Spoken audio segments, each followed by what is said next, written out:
Dwayne Devonish is a professor of management and organizational behavior in the Department of Management Studies under the Faculty of Social Sciences at the University of the West Indies Cape campus. Professor Devonish possesses a BSc. He has a bachelor's in psychology from the University of the West Indies Cape campus with first-class honors. He also has a Master's of Science and PhD in Work and Organizational Psychology from the University of Nottingham, United Kingdom, with distinction, might I add. In 2020, he was promoted to the rank of professor at the age of 36, the second youngest person to attain this rank at the University of the West Indies. He currently serves as the youngest professor at the institution. His main areas of interest and specialization include organizational behavior and psychology, work-related stress, health and wellness, human resource management, and strategic planning. He's published extensively on these subjects in both regional and international journals, conducted practical training workshops, and engaged in diverse research-based consultancies in these areas for various organizations. He was the lead author of the National Workplace Wellness Policy of Barbados 2019, the only policy of its kind, might I add. And he currently sits as a member of the National Committee on Workplace Wellness under the Ministry of Labour, Social Partnership Relations, and the Third Sector. From that brief bio, you agree with me that Professor Devonish does bring a wealth of experience in the topic at hand today. So, ladies and gentlemen, members of the association, friends and colleagues all, I am very pleased to introduce to you Professor Dwayne Devonish to help us to distill this topic today, taking care of your mental health, the implications for the bottom line. Dr. Devonish? Good morning. Thank you, Dr. Holder. Let me extend my gratitude to you and the SBA for extending this invitation and platform for me to deliver on a subject about which I'm deeply passionate. I must say that when it was asked just a few weeks about delivering this presentation on mental health, I was excited.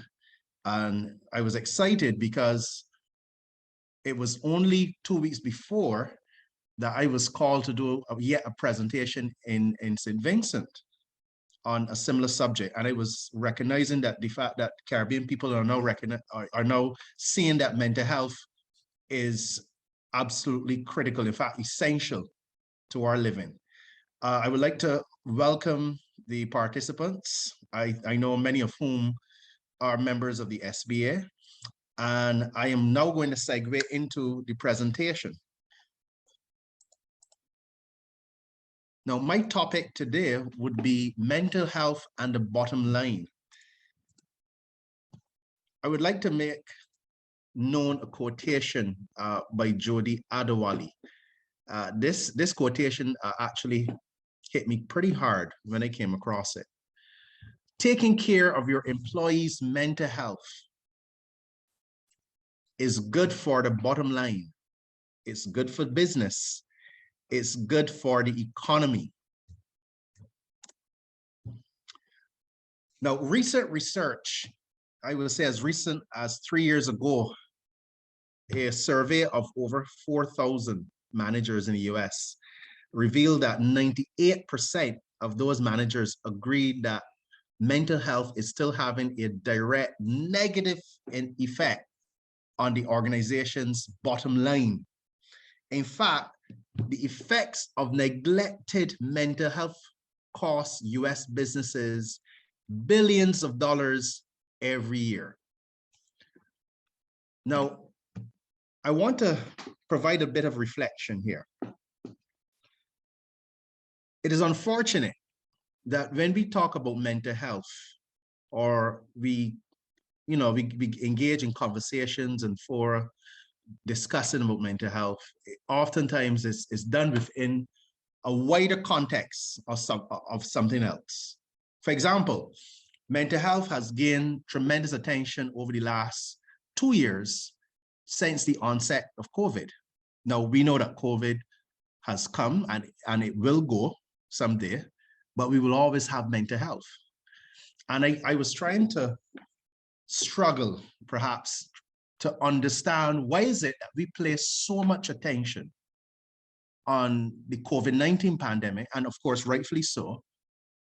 But when we were operating within the pre-pandemic times, mental health was still a serious issue. And I was able to theorize that perhaps it has to do with the relationship between something that I call collective harm and collective responsibility. Now, if you think about it, when one person is infected by the virus, there's a prospect that that infection can spread to a family, a household. It can spread to the community, workplaces, to the country. So effectively, we say that there's a kind of a perceived immediate collective impact of COVID-19. And as a result, given the urgency in that collective impact, there's always the call for various stakeholders to get all hands on deck. So we had the government, we had the trade unions, we had the private sector, communities all coming together to develop protocols to ensure that people were protected from the spread of the COVID-19. And that's effectively so because we can see a direct collective impact of the COVID-19 pandemic in terms of how it escalates from an individual to wider society. And as a result, there's almost a warrant for collective responsibility. So you have all of these stakeholders coming together collectively to fight this threat to mankind. Now, when it concerns mental health or even a mental illness, effectively one person with a mental illness or one person with a mental health challenge does not necessarily invite the urgency that we see in a pandemic, because the conception is that that one individual with that particular problem or that illness is not going to escalate to a family necessarily, to a community, to the wider nation, because it is non-communicable, all right? And as a result, you can see the stark variance in response that society takes when it comes to mental health challenges and mental illnesses, as opposed to communicable diseases like COVID-19 or monkeypox, is a stark contrast.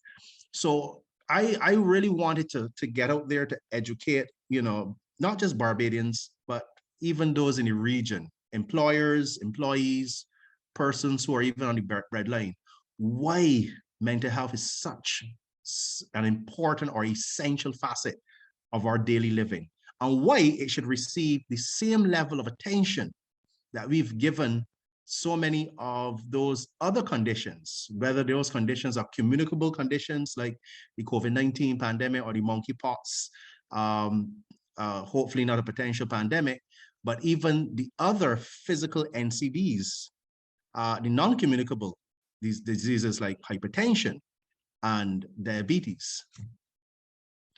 Now, I want to provide some evidence that would document that mental health really has significant cost burden, and how to contrast that against what we see as other diseases that we can easily monetize. Because when you think about it, we can easily monetize from our vantage point and from our experience, even the Caribbean, the number of beds that it would require to accommodate persons who are severely infected by the COVID-19. We can monetize the number of dialysis machines that we need for persons suffering from end-stage kidney failure as a result of some NCD. We can monetize the number of lives lost from certain physical NCDs.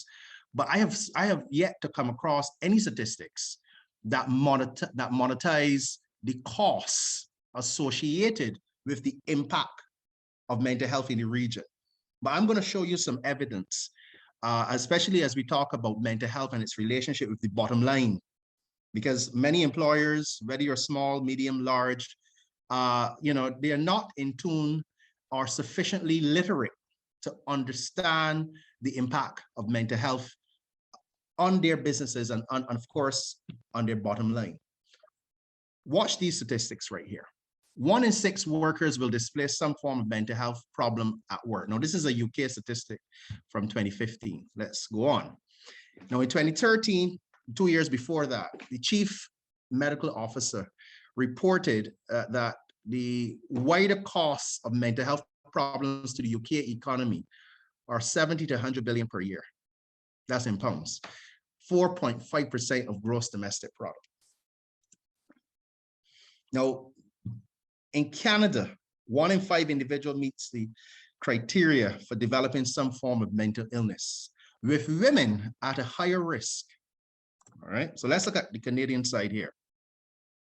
Mental ill health, this is a fact, this is documented, due to depression and anxiety is the fastest growing category of costs for disability claims in Canada. Oftentimes in the Caribbean, when we think about disability claims, we think about physical disability. Let's go on. A working survey of mental health and COVID-19 in the Caribbean region revealed that 30% of working respondents, or respondents who were engaged in some form of economic activity, whether they were self-employed or engaged to start some enterprise, believe that COVID-19 has negatively impacted their mental health, and the costs were both monetary and non-monetary. So, ladies and gentlemen, we have evidence to suggest internationally the significant cost impact that mental health challenges have actually borne or brought to the forefront for many organizations. And I don't think it is going to be any different for the Caribbean. I think hopefully at the end of this presentation, we will begin to understand and recognize why it is important to monetize mental health and its impact. Why is it so important to take care of our employees and our own mental health as business owners, as persons who work in managerial positions, supervisory positions, and even junior positions in companies. Now, this slide provides to me a conceptual definition of mental health, because before we go on and we get into all of the tips and guidance, which I know that all of you are here for, I want to make it clear that there are some misappropriations and some conceptual flaws that have been haunting not just academic literature, but even in the layperson communities in terms of the terms that people use with respect to mental health. Oftentimes we hear people say, oh, he has a mental illness. You know, he has a mental health disorder. And there is a disconnect there, because mental health and mental illness, even though they are related, they're not the same construct. So let's go back a bit so we really understand what mental health is before we go on to talk about all of these tips and ways of managing. So mental health essentially represents our emotional, psychological, and social well-being. If you want me to break it down, it simply concerns how we think, our thoughts, how we feel, which would include our emotions, and how we behave, our actions, how we relate to people, interact and interface. Now, all of us have some level of mental health all of the time. Let me repeat, all of us have some level of mental health all of the time. Like physical health, it can fluctuate.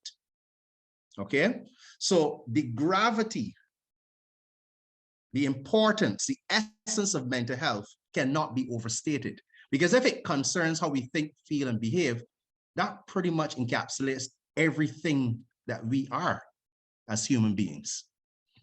Now, here's the thing. A mental illness, on the other hand, is a recognized, medically diagnosable illness that results in significant impairment of one's mental health. So even though all of us have some level of mental health, not all of us have a mental illness. And I think this explanation can be further explored in the dichotomy between physical health and physical illness. Because let's say, for example, you've gone to a doctor, physical doctor, a GP, to do an assessment, and you measure your your blood pressure or your blood sugar, as we would say, and both are elevated. Now, that doesn't necessarily suggest that you have hypertension, the disease, or type 2 diabetes. Effectively, we know that there are several tests that would need to be done over a period of time, especially resting periods, to determine whether that's the case, because there's a level of persistency that occurs with a disease, as opposed to a simple fluctuation in your health, because your pressure may very well be high at 160 over 95, and then the next morning it normalizes. And that's because perhaps the day before you were rushing to meet a deadline at work. So all of us have physical health in the same way. Think about it. It fluctuates depending on situational circumstances, things that are exogenous to us, demands and burdens and even trauma. And at different points, it will fluctuate. And that's no different in the context of mental health. All of us would experience some bouts and phases of depression and anxiety, and all of that is a function of the circumstances in which we are living and operating. Now, let's go back to the example of physical health and physical illness. Now, let's say that you've gone to a GP, and over, let's say, a period of a few months, you realize that you really are hypertensive. So you have what we would consider a disease or an illness that pretty much may have to be remediated through medication. And, God forbid, this is typically lifelong, because there are certain segments of hypertension where the arteries, naturally for certain individuals, the blood vessels are quite narrow. So it's difficult on the vessel. So then you have this kind of hypertensive state. And that is something that pretty much can only be remedied through medication or some very aggressive natural therapeutic program. Now, in the case of a person with a physical illness, that person can still be healthy through good management techniques, diet, exercise, natural supplements, and so on, ensuring that you're complying with your medication parameters and protocols as prescribed by your GP. And you can live an optimal, healthy life. Now, let's take this into the premise of mental health and mental illness. So when people say that they have a friend who has a mental illness, that cannot be a definite diagnosis, because the diagnosis of a mental illness can only be done in the same way for physical illness. It has to be done by a professional, GP, or someone who is trained in that area. For mental illness, that particular diagnosis can only be rendered by a clinical psychologist or a psychiatrist. The latter typically has a license to prescribe medication. So oftentimes when we observe people going through their mental health challenges, it does not necessarily mean that they have a mental illness. And I don't think we're in a position to provide that diagnosis, but it would typically suggest that that person may very well be experiencing some mental health challenge, which, like the physical challenge, may be situational, it may be transient. So I like to kind of, bring that clarity to the audience in terms of how we see and define mental health and mental illness. Because we're quick to jump and say that someone has a mental illness. And even for ourselves, like we like to do a lot of self-diagnosis. So we go on the internet and we type in the symptoms and say, oh my gosh, I have this bipolar personality disorder, and the same way that we go and realize and think that we have, stage 4 cancer, because we think that our symptoms are lining up to some profile on the internet. And it tells us that, if you have a particular challenge that is difficult to manage, almost intractable, it is pretty much, with you for a long time, that it is okay to go and seek out help. And I find it's difficult, especially for Caribbean people, men especially, if you talk about it from the medical side, the physical side, that, they say that men are quite reluctant to go to the doctor. When it comes to mental health challenges or even a mental illness, I believe it's the same way. And I think that we've ingrained that in our society, unfortunately, to indicate that, if you have to admit to someone that you are going to see your monthly psychologist, that the first thing that they say, using the parlance that we typically use, that, you know, you are you mad? Are you psychotic? And we have to kind of remove or jettison or abandon those types of terms and language, because they are offensive. I remember a few years, well, no, a year ago, when there was a social media video, and this was on the Ninja Man character. And I think all of us know Ninja Man and, you know, his oddities. And there was a video being played, and people were on social media commenting, you know, in the chat, and they were highlighting and laughing and so forth. And I was thinking to myself, but if Ninja Man was replaced, that particular character, with someone's mother, sister, daughter, son, brother, would it elicit the same reaction? You know, I asked that question for some of my students, and of course, it's a resounding no. And it told me that if we as a society are able to disconnect psychologically from an individual, in the sense that we can dehumanize an individual because we do not see ourselves in that individual, it is quite likely that we can objectify that individual, and we can launch all of the jokes, all of the symbols of ridicule to that individual. And that is a reflection of lack of empathy when it comes to mental health. And one of the big, I believe, recommendations out there when people speak about empathy is that empathy is something that deals with understanding a person from their vantage point, understanding the shoes that they're walking in. And I believe it's quite important for us to teach our children from very young the importance of empathy, and of course to disconnect that from sympathy. So what are some warning signs? So I've spoken about mental health. You've recognized that mental health is slightly different from having a mental illness. And in fact, you can have a mental illness, watch this, that's diagnosed, of course, by someone who's a clinical psychologist or psychiatrist, but still live healthily. On the other side, you can be, you know, so you can have a mental illness, manage it well because of the resources provided to you, and still be mentally healthy. On the other side, you can have mental health challenges that you're navigating. You don't have a mental illness, but you're going through those challenges as in the same way a person with mental illness is struggling. So it all suggests that all of us are not exempt. All of us are not exempt from the gravity of mental health and the challenges that abound. So I want to speak about some warning signs.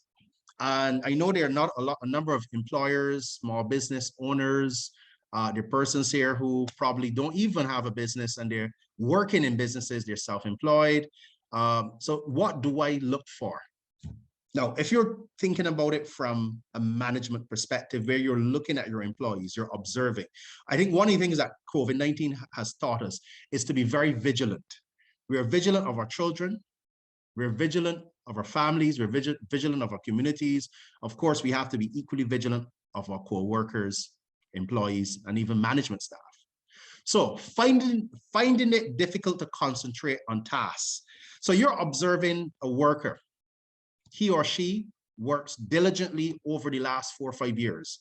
And all of a sudden, you realize there's a decline in concentration on tasks. They're making a lot of mistakes. In fact, there's a number of accidents that you're observing in the work site.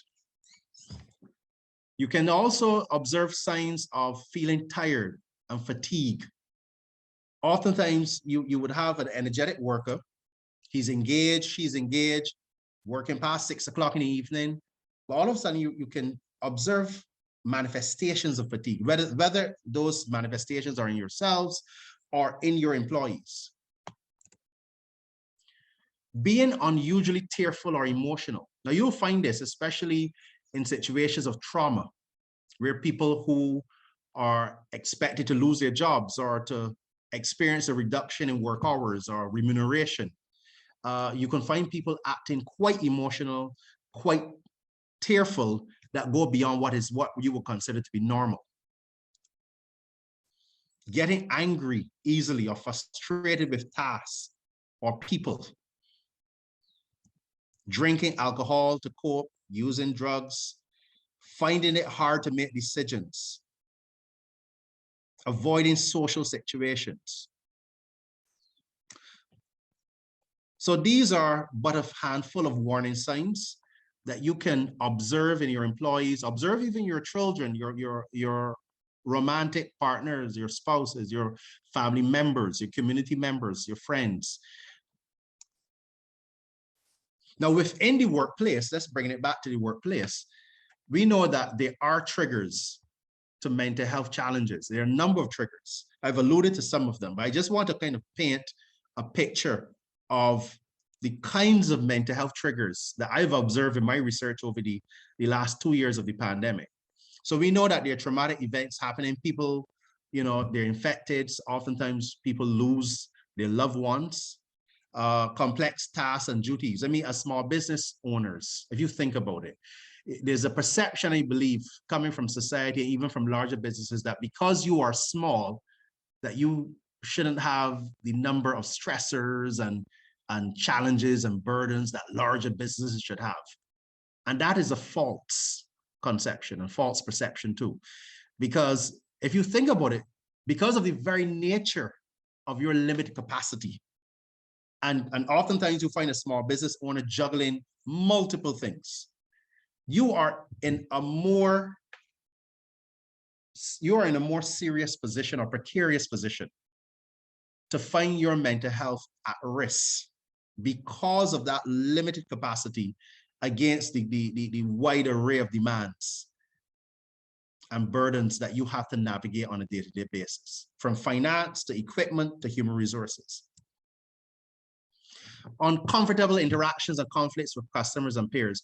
I think one of the things that we can observe, we can probably admit in this pandemic, is that people are becoming a bit more intolerant, perhaps impatient is a better word. People waiting in long queues because of the physical distancing markers and requirements. So people are complaining and they're getting upset. We're seeing a lot of traffic accidents, for example. People, there's this kind of pumped up pressure and tension. Now, what's the interesting thing about this pandemic too, when it applies as a mental health trigger, is that I think we can all agree that workload, even if it is at the perceptual level, has definitely increased. It almost feels that we are working 3 or 4 times harder than we were working before the pandemic. I was talking to a friend of mine who's actually a remote worker now, and the individual has told me that he's working longer hours at home, and the boundary between home and work is pretty much non-existent. Managers are calling you after 6, 7 o'clock in the evening, something that was almost non-existent in the pre-pandemic period.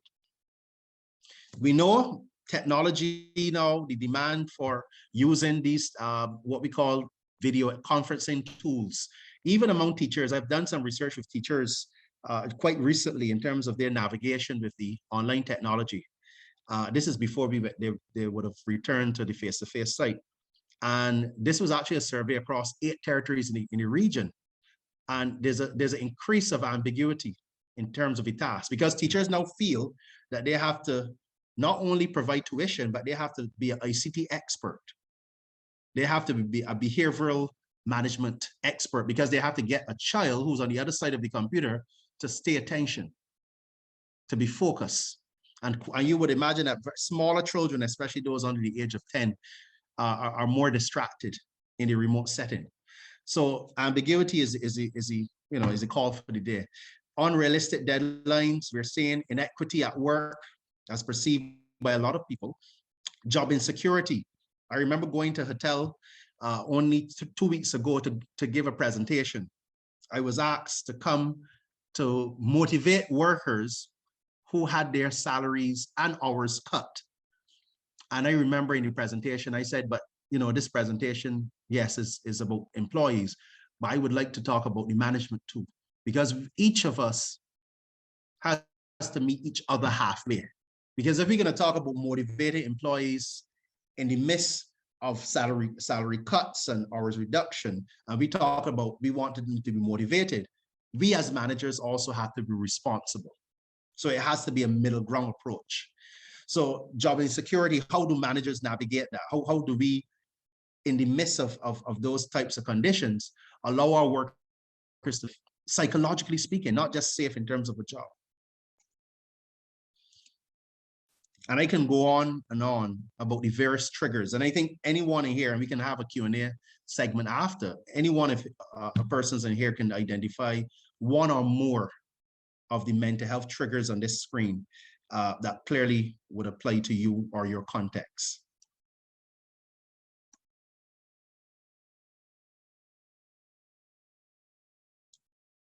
So I know my time is short, so I want to get into specific tips for different categories, because that's why we're here.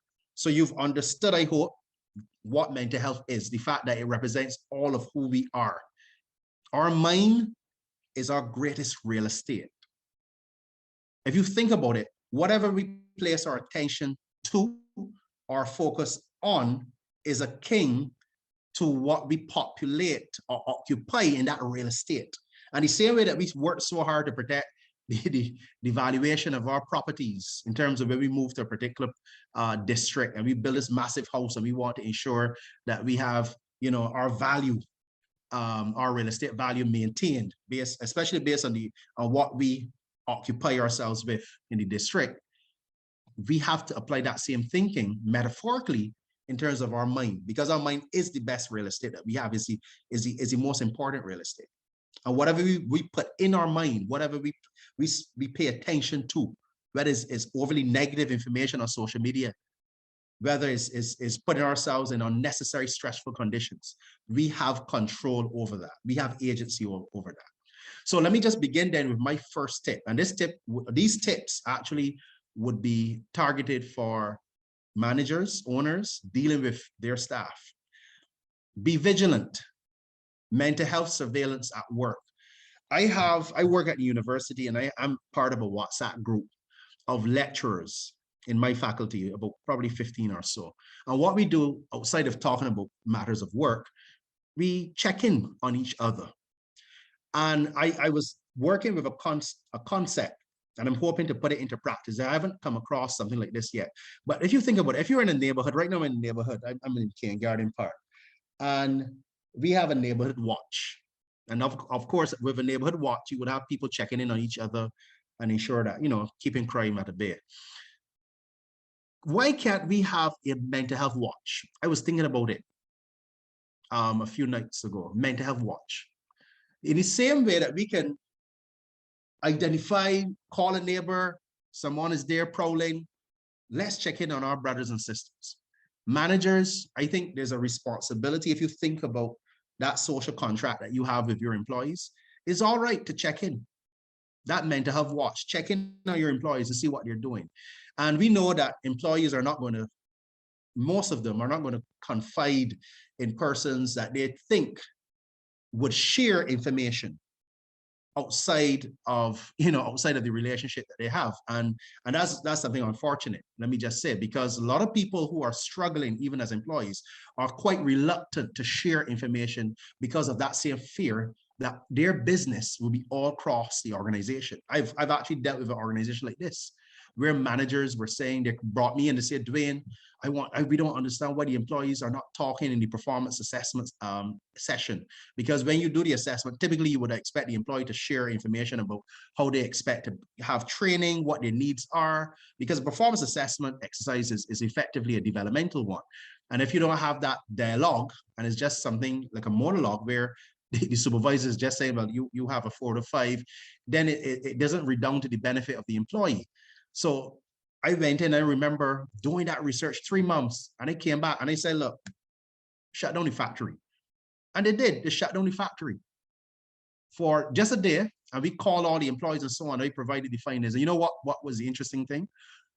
The fact that employees were quite reluctant to share anything was that 3 management cycles before this management. So you had employees who were 20, 30 years in this business, and they would have seen 2 or 3 cycles of management come and go. 3 cycles ago, you had employees who said that they had management, they had confided in management, certain things that they thought would have been kept confidential, and all of those things were shared. So confidentiality was violated, and then trust then was broken. And because of trust, the lack of communication emerged. And I keep telling people, when you see communication problems, it's not always the case that it is a technical problem with communication, that the person has an inability to communicate. But one must go beyond that. It might very well be a symptom, going back to mental health, the fact that you might trust, that trust relationship has been broken. And I keep telling people that we spend so much time begging people, pressuring people to trust us. The government is asking the members of the public to trust them. Fathers are asking daughters to trust them. Husbands are asking wives to trust them. Church pastors are asking congregants to trust them. And I'm saying to myself, why not ask the question differently? Rather than forcing people to trust you or to find trust in you, why not ask a different question? How can I become more trustworthy? How can I become a more trustworthy business owner? How can I become a more trustworthy supervisor? How can I be a more trustworthy husband? How can I be a more trustworthy principal? How can I be a more trustworthy teacher? How can I be a more trustworthy church member? If we start asking the question differently, because trust is a supply and demand concept, because we have a lot of people looking for people to trust, but it seems that the supply of trustworthy confidants, is quite limited. So if we start thinking differently in terms of what we can do to allow people to feel comfortable in sharing information, I think we can get around at least 50% of the reasons why people hold back, especially in a mental health crisis. We've seen stories where a number of young men over the last 2 years would have committed suicide in Barbados alone. And the first thing we say afterwards, oh, he could have reached out on social media, oh, dear, condolences and so on. So we're providing sympathy and not understanding the need for empathy. Instead of asking why that young man couldn't have reached out, why not ask why I didn't reach out?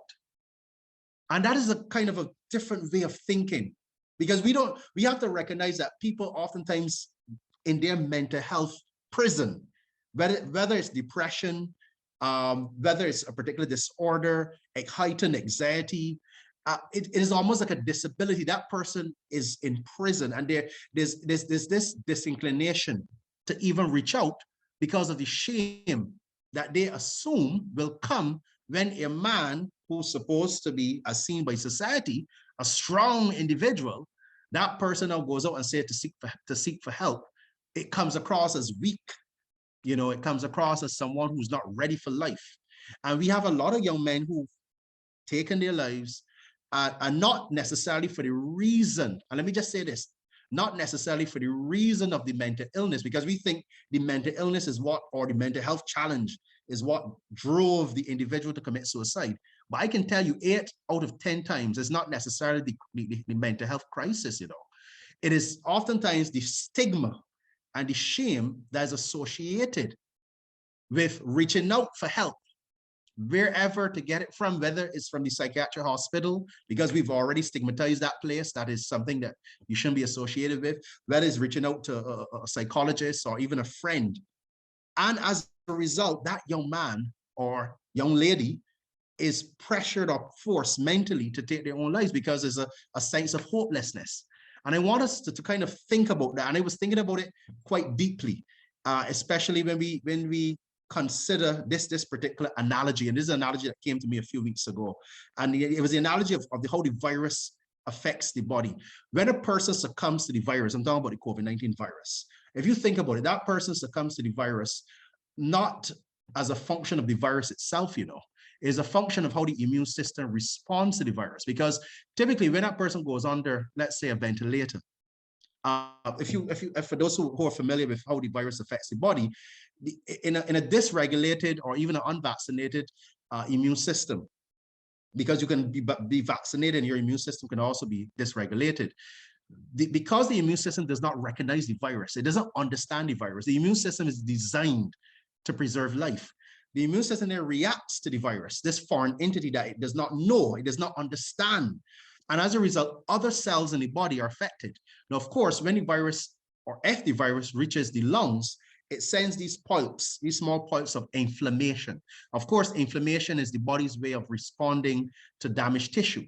Now, of course, you would have the situation where those particular bubbles of inflammation burst in the lungs. If it reaches the lungs, the particular response, and it becomes difficult to breathe. So effectively, that individual who then goes on a ventilator because they can't breathe is actually fighting an immune system that is ill-prepared, ill-equipped, does not understand how that virus works, and succumbs to the virus. So if you think about that analogy, and I was thinking about 3 weeks ago, I said, well, that makes sense. Because if you put it in the sense of people who are struggling with mental illness, and they, and they resort to some self-harming behavior, or, and we tend to attack people. We tend to say, why are you doing that?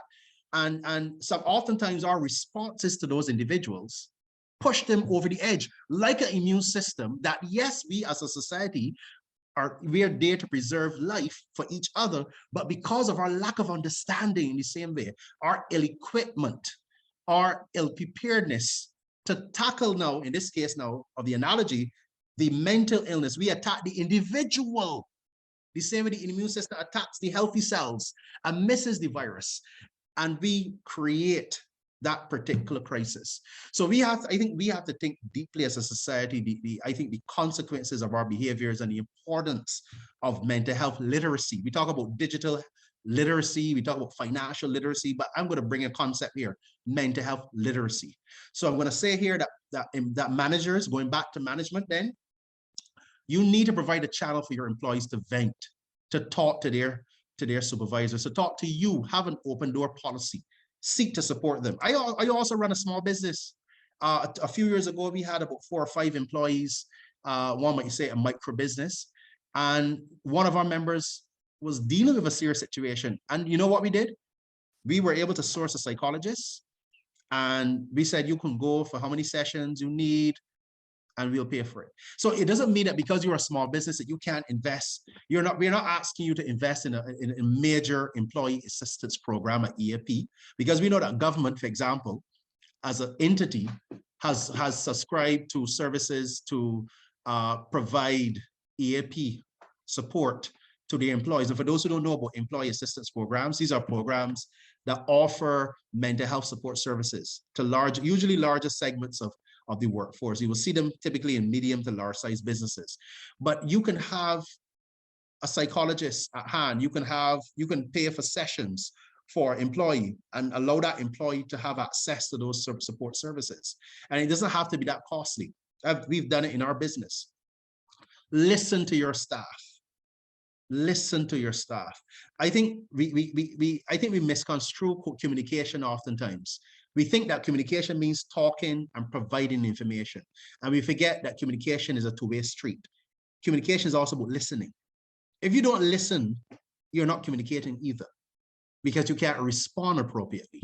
And I think we have to take a few steps back and reflect in terms of what our staff share with us, whether it may be re-examining workload assignments, providing resources and support. Just simply be non-judgmental and trustworthy. Consider mental health days. Again, in my organization of 4, we've given employees a mental health day. We said, take the day off. And we think that we have to kind of formalize this. I would be glad or happy to see this formalized in our society, a mental health day. But even outside of that, there's nothing for business to take an informal expression for employee to engage in a mental health day. It doesn't have to be policy. It can be something quite informal. And that you would be surprised at the kind of benefits that your employees can gain from just taking a few mental health days in a month. Now, the question of training is absolutely critical. And this is training for managers and employees to better recognize, cope with, and manage stress and mental health challenges. I think when we talk about training, oftentimes we relay training in the format of technical training, skills. We're looking at make our employees becoming more computer literate. We want our employees to navigate the technologies or to perform on a particular task much more efficiently. But I want us to take the same effort, the same passion, and apply to training programs to improve mental health literacy and mental health management. Please, as I mentioned before, the analogy of the immune system that is designed to preserve life, and how an immune system, as well intended as it is, can actually end life. We too have to be very careful in terms of our judgments and our prejudice and discrimination and what I call stigma, which I think is a silent pandemic. Stigma has stopped for so many years people from reaching out for help, the help that they really need to better support and manage their mental health challenges. Let's normalize mental health support. Why is it that I can say I'm going to my gym at 5 p.m. and that's seen as normal? But if I say I'm going to see my psychologist at 5 p.m., people take a step back. Have wellness policies. It is good that the National Workplace Wellness Policy that I had designed in 2019, the first of its kind, we're the only country that actually has one, a National Workplace Wellness Policy. And right now we've convened a committee. This is the National Workplace Wellness Committee under the Ministry of Labor and Social Partnership. And we have, for the next year, just developed an implementation plan. For the next year, we have a stream of programs, educational and awareness programs that you'll see very soon, hopefully coming into September, October, where we will be talking about the different dimensions of wellness: mental health wellness, physical wellness, spiritual wellness, the 9 dimensions I would have come up with, and how we incorporate them within the workplace. And we actually have a support team where we can go into your organizations, yes, even small businesses, to support you in managing not just the health of your staff, but even you as a business owner, because you are not exempt from mental health crises. So quick tips for small business owners: keep your work hours in check. And I'm speaking to you, yes, the workers who here, the workers, yes, you're there, but the small business owners, this is particularly important for you. Long working hours, I know you as a small business owner may feel the need to work longer than everybody else because it's your business. But as I told a young lady who found it very difficult to satisfy other demands that she wanted, especially, just going for a drink, relaxing, that God forbid, if you fall down, the boyfriend that you're working so hard for, the child that you're taking care of so hard for, and you're not taking time for yourself, you're not looking after your health, that they too will find someone when you go. And we have to recognize that if you have, God forbid, to succumb to anything because of your working and stressing, that your business either would fold up or someone will come along and still take it. So let's prioritize the greatest real estate that we have, and that's our mental health. When we have good mental health, you can see the numbers, the cost statistics that I brought in the early part of this session. For those who just joined, I would have provided some statistics on the cost, the monetized costs of mental health impacts across the globe. Plan out your day before you start. I know we talk about prioritizing urgent tasks and setting a time, and that's easier said than done. But let me just say here, the same way that you seek support for anything else, get someone to support you in your planning. Organize your portfolio for the day or the week and stick to it. Join a small business network that leverages mental health services. I might very well be speaking about the SBA here. I'm happy that the SBA has convened such an important session like this on mental health. And I dare say I challenge the SBA to go further, to develop even a sub-program in its wider portfolio of services to its members of mental health support, or perhaps something of the form of an EAP, Employee Assistance Program, or let me call it Owner Assistance Program, whatever you want to call it, and let that network be about mental health support services. Let's normalize that. Find yourself a small business mentor. We spend so much time identifying mentors for different reasons in small businesses. So I want a mentor who's been successful. I want a mentor who's had a long-standing business for 40 years. But what about I want a mentor who was able to manage his own or her own mental health? Let me look at a mentor like that. That even though his business is not doing as well as other businesses, one thing for sure, his mental health is in check. Let me get some tips on that. So what about persons struggling with mental health issues?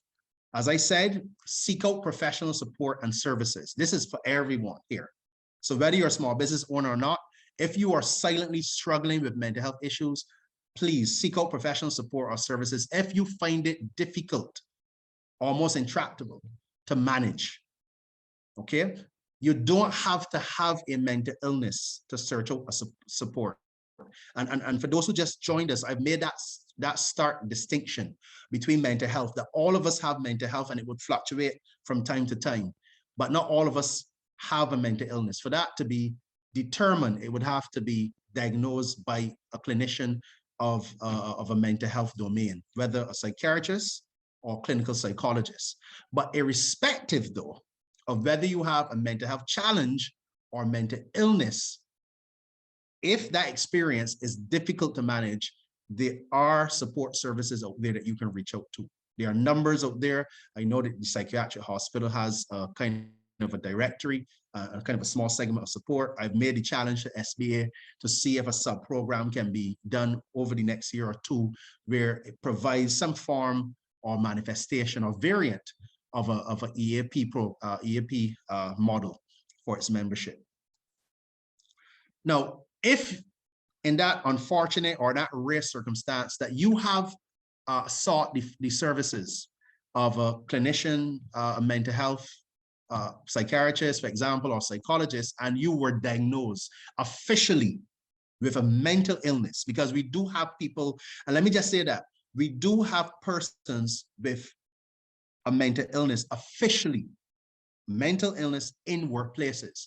And we need to look after these individuals the same way that we look after individuals who are physically disabled, and we ensure that there are reasonable accommodations in our workplaces to support these people. We have to see mental illness in the same way. And I remember doing a study recently in 2018 on managers, private and public sector managers' perceptions and evaluations of working with someone or people with a mental illness. It was an interesting study. It was published in Journal of Mental Health and Training. And I remember coming out from that report, when I've written up the report, that managers understood, what mental illness was. The problem was that managers were still ill-equipped to understand how to navigate and interface with these individuals.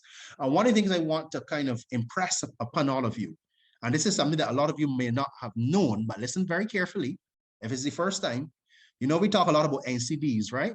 And oftentimes when you see NCDs, you think about diabetes and hypertension and asthma, all those types of things. And I think very few people understand that mental illness, when it's actually officially diagnosed, is an NCD. Again, mental illness is the longest surviving NCD in the human condition. Yes, in human history is the longest surviving NCD. And I want us to recognize that if it isn't NCD, it should be given the same attention and weight as every other NCD. When we talk about cutting sugar, and again, rightfully so, we're not in any way diminishing physical NCDs and the treatment that they've received, but I think that mental illness has to be elevated for it to receive the level of attention that other NCDs of a physical kind have been given.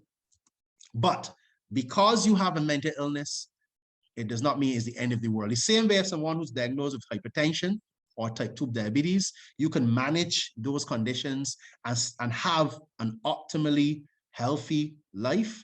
You can manage a mental illness with the resources, with the support, and have an equally healthy life. Join positive social media and other types of groups. I know we've lambasted, we've broadsided social media. I think social media has been given a bad rap. Yeah, and perhaps in a large scheme of things, it is deserving, because we've known that social media is always the place where negative information creeps in, and sometimes it's so overwhelming. And if you're a person who doesn't have a very strong mental health constitution, you can really be overwhelmed to the point that you have to step away, and you should, from social media if there needs to be. But let me just say that there are also more positive pockets of social media. I've mentioned WhatsApp groups where you have people like-minded who you can trust to share, problems and challenges and concerns and get positive feedback. And, oftentimes people just want a listening ear and not the judgment that comes with the listening ear. So I challenge you to seek out and create spaces, safe spaces for yourselves and for persons that you care about. Self-care comes first. I keep telling people the quintessential ingredient to any wellness program, lifestyle is self-care. As I told a young lady that if you want to take that drink, if you want to go get your hair done and toenails done, you can have 4 or 5 children. Society will say, well, how come she can go and take care of herself and her children, they're suffering. Block the noise. Because for me, it is not selfishness, it is self-care. We have to recognize the difference. Self-care is ensuring that your mental health is maintained, like the same way that we spend so much time and dollars looking well and want to look attractive, and we go in and do this and that. I want us to place the same level of care and passion in taking care of our mind. When something's hurting, our stomach is hurting terribly, we run to FMH. Why is it that when we struggle mentally, we don't have the same urgency? Self-care is absolutely critical. I was thinking about it. I'm saying, why is it that I can watch Netflix? I am watching Netflix. Let's say 5 p.m. Someone call me. I say, wait, Professor Devonish, I want some help here. And I feel, and I can be honest, sometimes I feel really bad telling the person, well, I can't do it now because I'm watching Netflix. Because society has trained many of us to either one, we have to acquiesce to demands, especially if those are demands coming from our boss or someone that we think are very important in our lives, and we don't want to disappoint them. And we compromise our comfort, our personal space of well-being to satisfy their demands. And then we regret it afterwards. And I'm saying, let's normalize. Listen to this. If you're watching Netflix and someone call you, you should feel comfortable to tell them, I can't do it now because I'm watching Netflix. That person will be quite surprised. What? But if you told me that you were fixing a car or you were trying to get to your father to the hospital, or you can use any of those excuses, and people will say, all right, that's fine. Oh, yeah, yes. And sometimes we might use those excuses just to get that piece, that piece of space. And I'm saying that you don't have to lie. You don't have to come up with excuses. You have agency for your own body and your own mind. You should feel comfortable to watch Netflix, to just sit down, look outside, to do nothing, and tell people, well, I'm doing nothing now, so I can't get to that. And people then have to understand that your care comes first. And I keep saying that you can't pour from an empty vessel. You can't pour from an empty cup. So when you spend all the time trying to do this and do that, you are of no value if all of your resources, personal resources, have diminished. Okay? So it's very important, self-care. Always remember that. I'm going to close quickly here. I know that time is getting way here, but I want to finally talk about what can other persons do in the wider society. Change our mentality about mental health. I think we got to change our mindset about mental health. I speak a lot about empathy. Understand where empathy comes in. If we don't have empathy, try to see if we can get some experience or training in the same. And I think managers can help in this way. Stop normalizing jokes about mental illness. As I said earlier, if you see a joke with Ninja Man being the butt of it, you don't have to be part of that. Because as I said, if you separate or you replace Ninja Man with your mother, your sister, your son, your daughter, it's not going to be funny, right? So effectively, if we understand that mental illness doesn't have a face, mental health doesn't have to have a face. It can be any face. We recognize that empathy comes in where we can see ourselves in that individual. We can see ourselves in Ninja Man and say, but no, that can't be funny. That can't be something that we should laugh at. Family members, friends, all of us should seek proper education and information about mental illness. As I promised, as part of the National Workplace Wellness Committee that I'm part of, we will be sending a stream of educational programs, initiatives, and awareness building activities to support you in this mental health journey and educational venture that we will place you on. I spoke about safe zones, creating safe zones, and supporting each other. And reach out to persons. I'm telling you, do regular check-ins with your people. Your people be your friends, your family members. Do that because they might be silently struggling. I'm going to close here. I believe I ran over time, but let me again extend my gratitude to the SBA for offering me this platform to deliver on this subject. Thank you so much.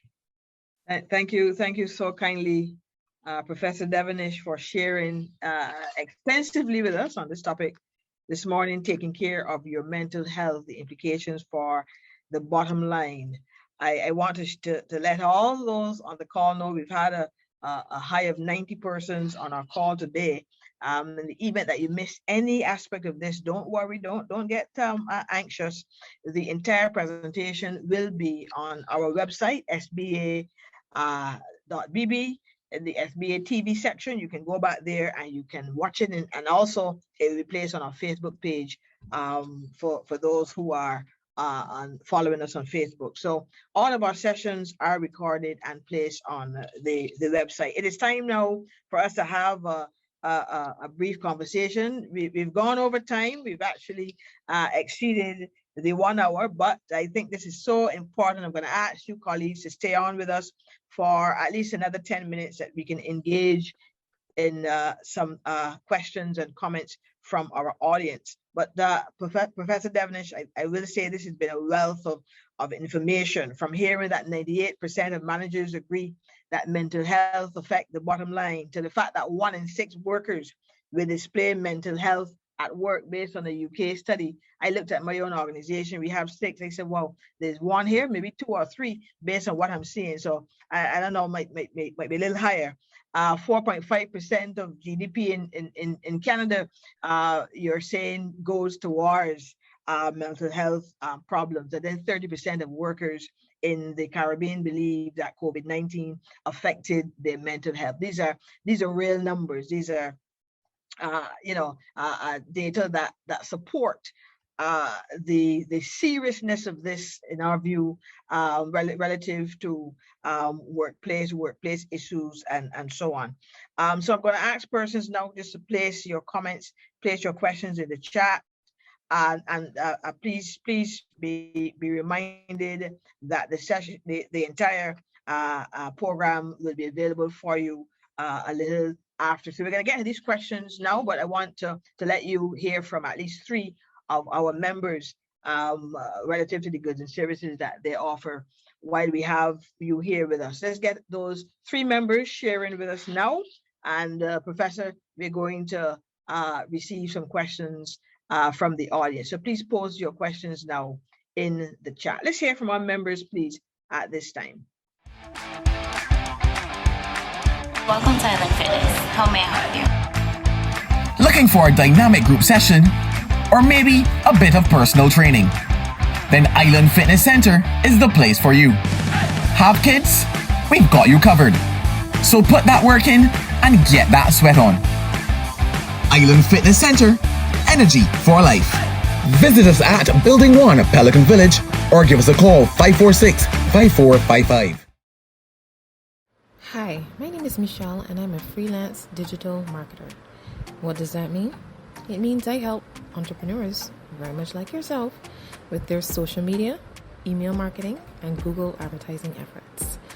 I taught my first course with the Small Business Association last year on content development. During the course, participants showed an interest in Canva, and the idea for Canva for Small Business course was born. What is Canva? It is an easy-to-use graphic design platform. Imagine designing your very own social media posts, email blasts, t-shirt graphics, business cards, and so much more. Canva changed how I did business drastically, and it can do the same for you. Find out more about my Canva for Small Business course by visiting michellethemarketer.com.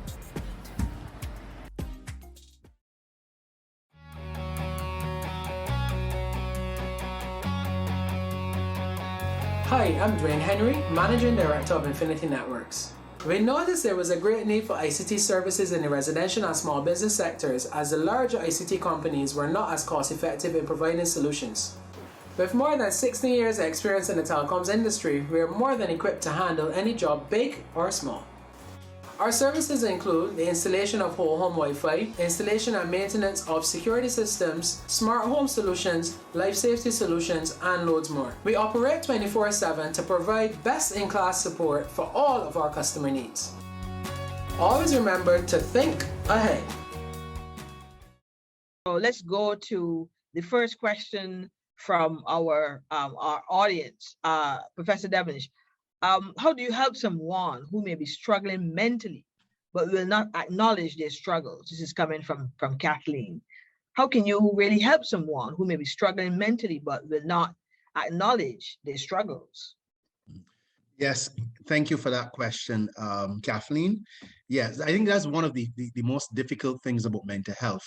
The fact I always make the point that the first step to resolution is admission. So you can have someone who's an alcoholic, long-standing alcoholic. The only way you can get that alcoholic to come to terms with a problem is for the same individual to admit that they do have a problem. And I do recognize that there are individuals who are struggling and quite conspicuously so. It doesn't have to be silent. You can see changes in their behavior, observing them, but yet as you approach them, they take a very standoff approach. Now, I think the only way that you can support that individual is to be there for them. Because at the same time, yes, we want to demonstrate to individuals that we are willing to reach out, whether we are family members or friends, but at the same time, there's a delicate balance or dance between reaching out and at the same time becoming overburdened. We don't want to overburden the individual. So the only advice I can give is to just stay close to the individual. You can ask questions, you can find out exactly what is affecting them, but try not to be overpressuring or overburdening. So you just stay there and you provide a listening ear. There's nothing you can do to force someone in the same way that somebody has to come to terms with grief. We can't put a time limit on grief. For example, you can't say, well, you got to get over it and so forth. We can't do the same with a person struggling with mental health. All you can do is to allow the person to know that you are there. And trust me, at some point when they know that they can trust you and they know that they're not being pressured, perhaps at some point they will come to you. Yeah. Ironically enough, Sandra's question seems to be very similar to that, because Sandra's just saying, a manager may suggest to an employee that they need to be checked by a professional, and that you could appreciate the employee may become offended. How can that manager deal with such a situation? Obviously, based on the warning signs that you mentioned, I took notes on those warning signs. Absolutely. That manager may see that, based on those warning signs, an employee needs to be checked, but the employee might be offended. How can the manager deal with this? Yeah, and that offense is quite natural, Dr. Holder, because I remember I was doing some research on a company that had an EAP set up. This is an employee assistance program. And one of the key findings that emerged was that the actual program had what we call a self-referral mechanism, which means that there were two referral mechanisms. So you can either have a supervisor or manager referring an individual to the psychologist, or two, have that individual refer him or herself to the psychologist, what we call the self-referral for the latter. Now, what we found from the findings is that employees prefer to go through the self-referral route, and they were actually expressing a level of as you said, anger, resentment, or offense when someone comes to them and say, you need to go to the psychologist, because for them it comes across as judgmental.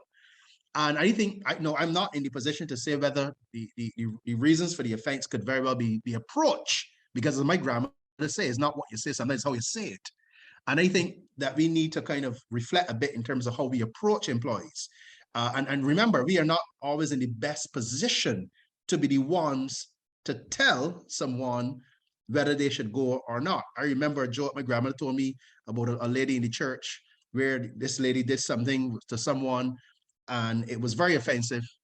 And the person said that in a few church sessions after, the person said, I have a message for you. The person, you can't have a message for me. God cannot have sent any message for you. And I said to myself, but sometimes the messenger is just as important as the message. And people are going to discount the message especially when the messenger in their vantage point is not the messenger that they thought should be the one. If I'm making sense, Dr. Holder. Yeah. So I think that so we have to choose our messengers. Also, we have to consider the way we approach. And the third point I would then make is to see if we can have a self-referral process where the employee, him or herself, can do that confidentially, where they can actually refer themselves. So there's a mechanism built into the EAP.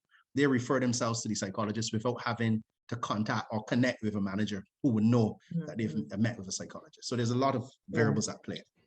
Yeah. The questions are coming quickly. Yes, Professor, please. I'm going to ask you to I have all the time in the world, but I know you all have give us a limited few time. more minutes. Those on the call, give us a few more minutes. I see Faith Marie. I get the impression Faith Marie may know about the Health and Safety Committee. She's a part of the Health and Safety Committees, maybe. And she's asking, well, how can the Health and Safety Committees really be used as a mechanism? How can they go about finding appropriate persons and resources now to help with the health and safety of employees? Good. So here's my advice. The Health and Safety Committee is the mainstay of health and wellness in the organization. Now, the issue with the Health and Safety Committee that I have is that all health and safety committees have limited capacity.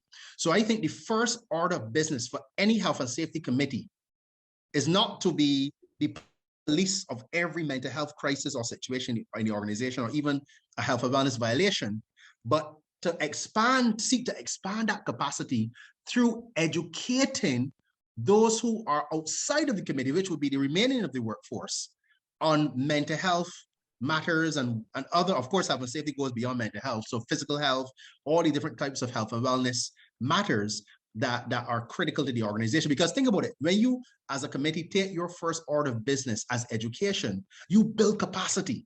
So you're not the only watchdog when it comes to health and safety violations, but you are now working in partnership with other members, non-members of the Health and Safety Committee, but other members of the organization to be part of this particular fight when it comes to mental health and recovery at best. So I hope that helps. Right. Now, I mean, you've talked about the upcoming wellness initiatives.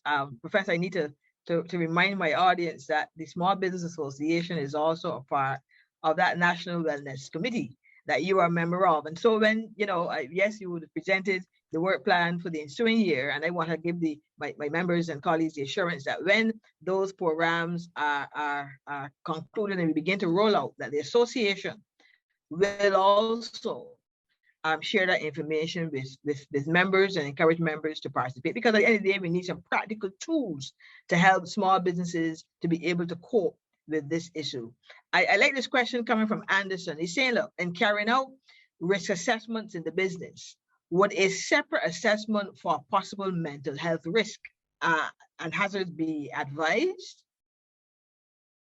I love that question. Dr. Hall, you know why I love that question? It was only recently, I think last year, I made the point that the Safety and Health at Work Act, which is the only act, by the way, that governs health and safety in our organizations in Barbados, it is grossly inadequate when it comes to the measurement of mental health risks and even stress.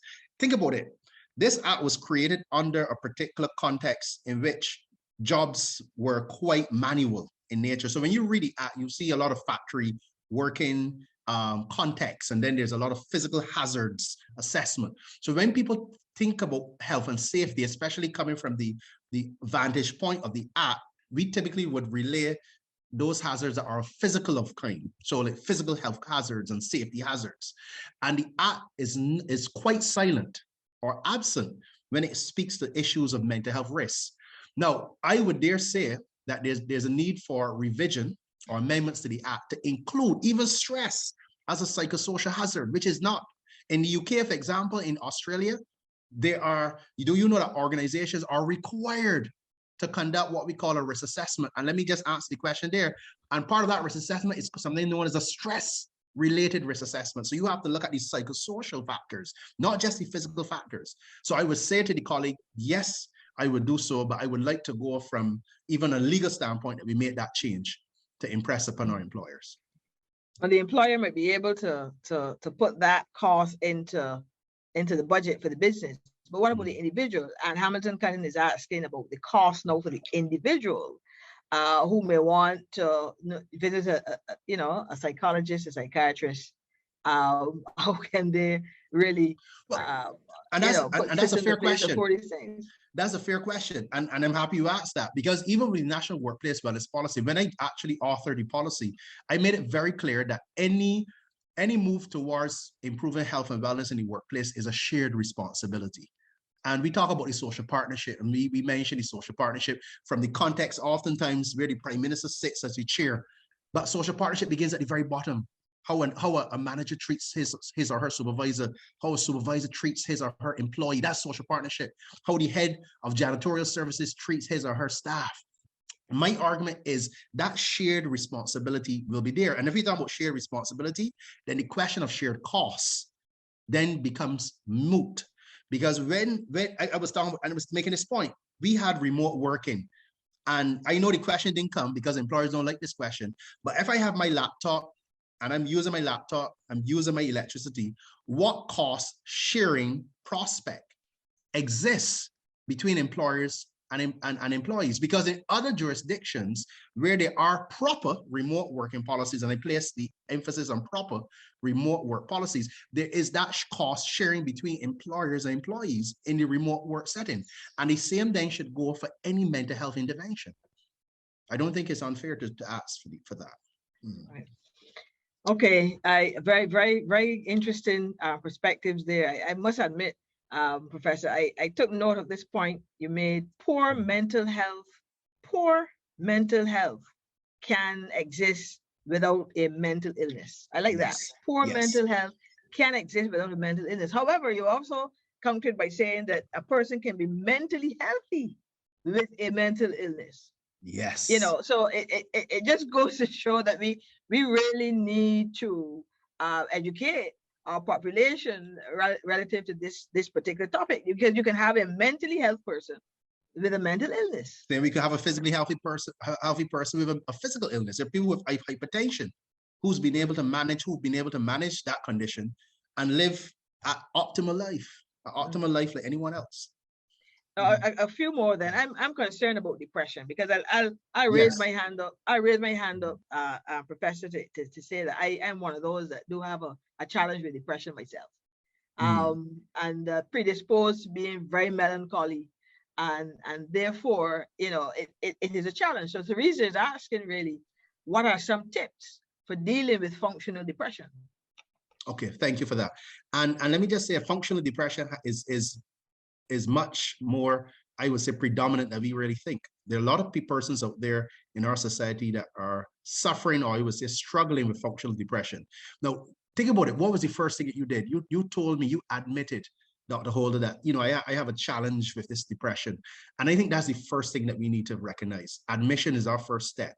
Now, after admission, I would dare say that we need to seek out support. There's nothing wrong, as I've made this point multiple times in my presentation, seek out support to professional services, because they do exist. The same way we can find a gym, we can find a lawnmower if we really look hard. Because you were looking for a lawnmower, you will go to the right store, Koyman or Carter's, and you will find it, right? There are mental health support services and service providers that you can find, and that can support you with that particular condition. So I think that's the best response I have. Find support, especially if it is a level of depression that you find quite intractable or difficult to manage. Yeah, I actually have someone here asking if you're a practicing psychologist. They wanna know if if your skills go beyond just University of West Indies. If you have a practice. Well, they're not mutually exclusive, because my training within the University of the West Indies is within the area of organizational psychology. So my first degree is in psychology. My second degree is in something known as work psychology, which is an area of how psychology can be applied to work. So I do have private consultancies that I do advertise. I go into businesses and I treat businesses as if they have a problem, and I kind of diagnose that problem and I treat to that problem in that way. So that's what organizational psychologist does. The organization is an organism, and you go in and you assess and you respond appropriately. So yes.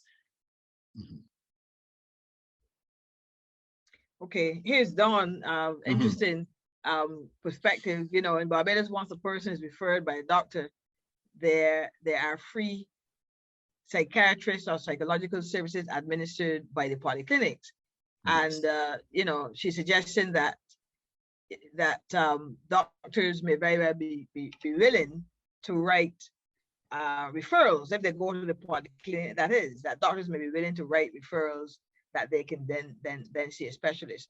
But I have a few comments here that really queries. How can we really get management a lot more involved, the business owner to be involved and follow through on these things, because at the end of the day, yes, an employee may be feeling the pressure and maybe seeing all of the signs and so on. But if it is that the business owner and the manager doesn't share a similar view, if they're not committed to it, what can you really do to encourage that you get management involved now, and that it goes beyond just the surface level? Yeah, and that's an excellent question. I think that's why we're here, because if you think about it, the one of the quintessential elements of success is education.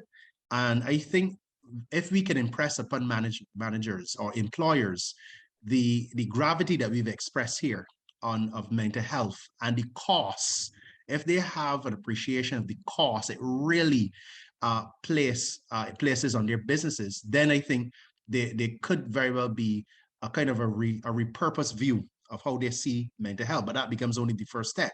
The second thing that we need to do is to support our managers and owners, because if you think about it, we can't. I'm not asking that owners become psychologists, they become social support committees, we're not asking you to take on extra load.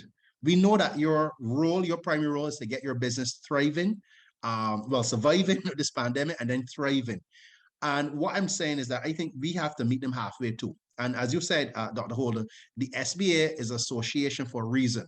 If I'm part of association, I want to be able to see the benefits. And as I said, I challenge you, I challenge other organizations like yours to find ways to support employers in terms of the employee assistance programs, in training and development for managers, so that managers don't have to do it alone. And I think when we can hold managers and business owners' hand for a particular period of time, perhaps they can recognize in that hand holding that once we wean ourselves off, the essence of mental health training and support services. So that's two things. And I think the third thing is incentivization, because we talk a lot about providing education and providing opportunities, and then we wonder why people are not taking them up. I think we have to incentivize the same way that the government would incentivize people to go and take on renewable and electrical vehicles, renewable energy systems, and electrical vehicles and so on. Those incentives can be applied when it comes to health and wellness.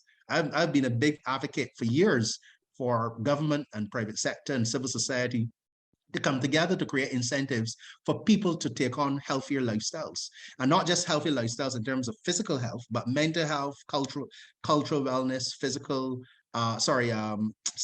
spiritual, occupation, all the different dimensions of wellness. But if don't incentivize people, it's quite likely that a lot of the activities that we push out there, we merchandise out there, can reach a climax and plateau, and then we go back, as I say, a regression to the mean. So it's really about sustainability through incentives. Yeah. Well, I'll say to you that I have one participant here, Maya Kelman, a young attorney at law, and she's offering her services. She wants to get involved in whatever construct we have, committees, groups, task forces, and so on, to help and really being a champion and an advocate for this, for this particular issue. So Maya, I want to say thank you so much for sharing that with us as we address this issue. And I did talk earlier about the owner manager, and Dolores, I want to assure you as well that the upcoming programs, there will be materials available for business owners and managers. Dr. Devonish, I did see the work plan proposed for the ensuing year, and I know that there are lots of tools that you're recommending that can be provided for the private sector. for businesses small and large alike to help with this issue of mental health. Welcome to Island Fitness. How may I help you? Looking for a dynamic group session? Or maybe a bit of personal training? Then Island Fitness Center is the place for you. Have kids? We've got you covered. So put that work in and get that sweat on. Island Fitness Center, energy for life. Visit us at Building 1 Pelican Village or give us a call 546-5455. Hi, my name is Michelle and I'm a freelance digital marketer. What does that mean? It means I help entrepreneurs, very much like yourself, with their social media, email marketing, and Google advertising efforts. I taught my first course with the Small Business Association last year on content development. During the course, participants showed an interest in Canva, and the idea for Canva for Small Business course was born. What is Canva? It is an easy-to-use graphic design platform. Imagine designing your very own social media posts, email blasts, t-shirt graphics, business cards, and so much more. Canva changed how I did business drastically, and it can do the same for you. Find out more about my Canva for Small Business course by visiting michellethemarketer.com.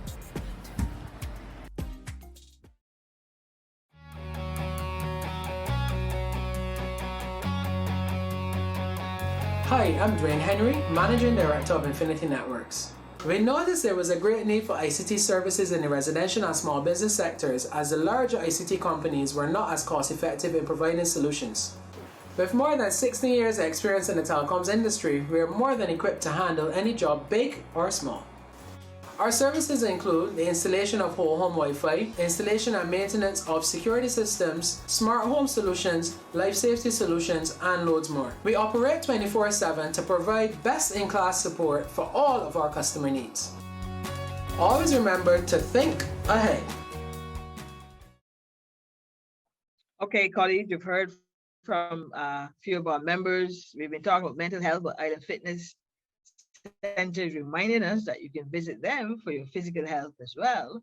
Canva, this is Michelle, the marketer. She's been doing some great stuff in the area of marketing support and marketing programs for small businesses, and Infinity Networks, especially in this environment where technology and digitalization has really changed how business is being done. That particular firm is offering a suite of technology services for your business. So please, we encourage you to support our small businesses, patronize our firms within the Small Business Association. As we bring our session to a close today, I really want to thank Professor Devonish for such a wonderful presentation. I've seen the comments in the chat. Persons are really complimentary of the information that's been shared, the overall content and the presentation today. And you will agree with me as we look in the month of May at mental health, that this information has definitely opened our eyes to this issue of mental health, its implications for our businesses, for our employees, for our managers, for that matter. And we've been assured that some tools are coming. There's a national wellness committee established within the Ministry of Labor, and they're working on really addressing this issue, demystifying this topic and helping to normalize, as it were, this whole issue in the conversation of mental health, and remove the stigma so that persons, are not afraid to speak up and to speak out on issues relative to mental health and mental illness. We've had a relatively good conversation, I thought, today. I want to remind you that if you missed any part of it, please go on our website. Give us a day or so to upload the information. Go on our website, sba.bb, and visit the SBA TV section, and you can watch this presentation again. Remember, this is a part of our monthly educational series. Look out again in the month of June as we bring another topical issue. June begins the Atlantic hurricane season, so we're going to be coming to you looking at disaster preparedness and hurricane preparedness and so on, as we get ready for what many predict will be a very active 2022 hurricane season. All right, so Professor, we thank you so much. I give you at least 60 seconds or any parting words you want to share with our team before we close our session today. Yes, thank you, Dr. Holder. And let me just express my gratitude to you, your association, and of course, the members here who would have all been in attendance. I just want to leave these few tips. One, remember to look after yourselves. You know, you come first. Self-care does not have to conflate with selfishness. People will say things and say why you're doing this and why you're doing that. God forbid if you go, somebody else is going to do it. So take time for yourselves.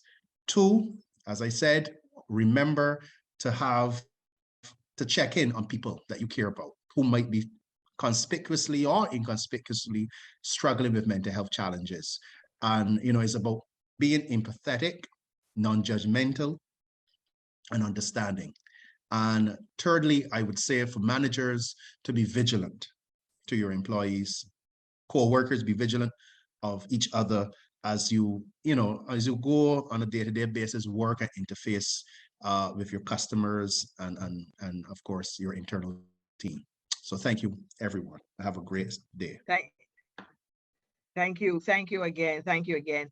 Colleagues, Dr. Devonish would have placed his telephone number and as well as his email address in the chat. So if you need to reach out to Professor Devonish after this session, please go to the chat now and you'll see his number and email address. They are all posted there for you. Also, you'll see the link for our feedback questionnaire. We're encouraging you now to please click on the link, 5 to 7 minutes, and give us your thoughts, give us your views, your perspectives on the session today. And this, as I said, will help us as we continue to host these programs and to improve as we go forward. So thank you once again. We thank Professor for a very enlightening presentation. Thank you, members of the association, industry partners, and colleagues all for sharing a bit of your Thursday with us. We look forward to seeing you again on another session, another forum, as we continue our member information series. God bless you all. Do continue to be safe. Have a good day. And bye-bye for now.